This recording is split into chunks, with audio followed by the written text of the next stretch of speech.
Hello, my name is Rowena Coate, and I am a licensed practicing attorney here in Alamance County. I'd like to welcome you to Family Abuse Services of Alamance County. In this segment, you will learn the process and how to file a 50B domestic protective order.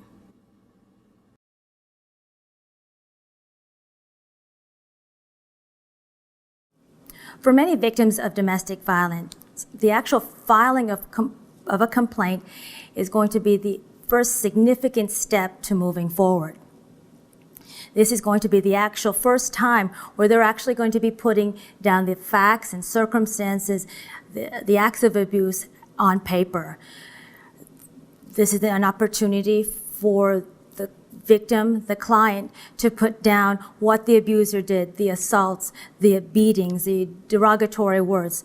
So for many individuals, this is going to be the first step and also an extremely emotional step.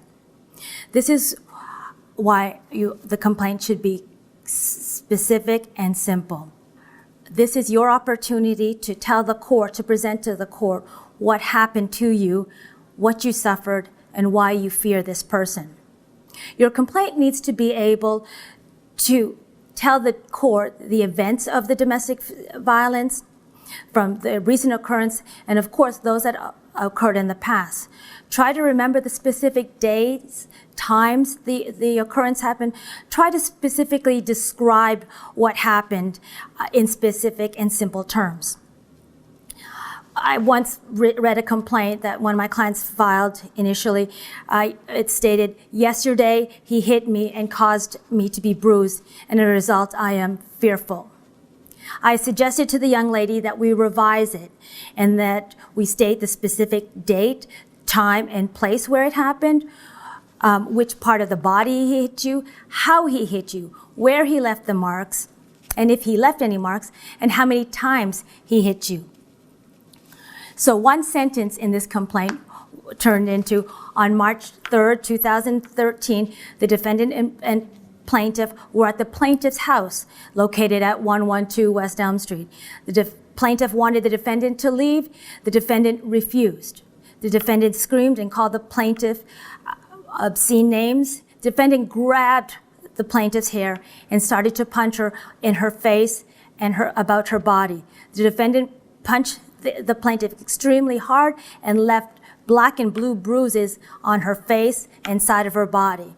So that's just an example that from one sentence, you can break out the occurrence to several sentences so that the judge and the defendant will clearly understand what happened, where he hit you, and how you felt after this incident. This will clearly paint a picture, an important picture to the judge, so he or she can make a determination whether, in fact, he or she will grant you a permanent protective order.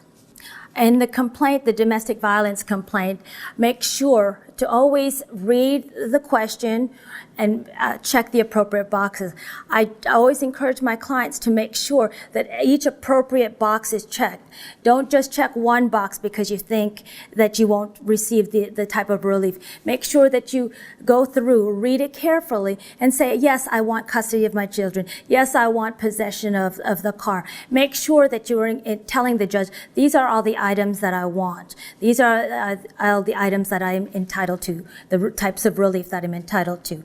Also make sure that when you are answering the complaint or filing the complaint, that you have all of the proper dates, the dates of birth of your children, dates of marriage, dates of separation. These are all important dates that will help lend more information and information to the court.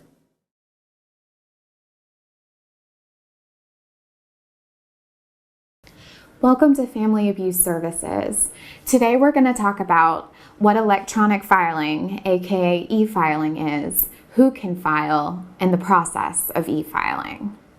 We're going to talk about what to expect after e-filing, which will be the mock trial in the courtroom. We're going to hear legal advice from attorneys, how to ask questions, what questions you should ask, what's appropriate evidence, how to subpoena someone, maybe like your DSS worker. After meeting with me, your advocate, you've decided that filing a domestic violence protection order is the right step for you. When I'm explaining this electronic filing process, I want you to think about the good and bad ways this could affect your safety. And remember the entire time that you are the expert on your situation. And if at any point, please feel free to ask me, your advocate, any other questions or concerns you might have. So when I'm talking about this process, it's going to be a two-part process. So I want you to think about them separately. This first part is what we'll be doing today. We're going to go ahead and get your paperwork ready for the domestic violence protection order to present to the court, to the judge. This information is what the judge will read to determine if you're eligible for this temporary ex parte protection order, which ex parte just means the temporary emergency order that the judge will be considering you for today. It's really important that you start with the most recent incident and then go back from there to help the judge understand what your situation is. At that point, we will enter in everything into our computer system, and then we'll take you into a different room after we submit your orders to the clerk of court. And in our room down the hall, you will actually be sworn in front of the clerk of court, and then you'll go in front of a judge. And what this will look like is you'll be in front of a webcam, and the clerk and judge will see you, and you will see the judge and the clerk on the other side of the screen. At that point, the judge will let you know whether or not you're granted that ex parte temporary order, and then assign you a court date. And you're guaranteed this court date regardless of whether or not you've been given this ex parte temporary order. So don't worry if you're not given the ex parte temporary order, you still have the chance to go to court and to petition the court for that year-long protection order.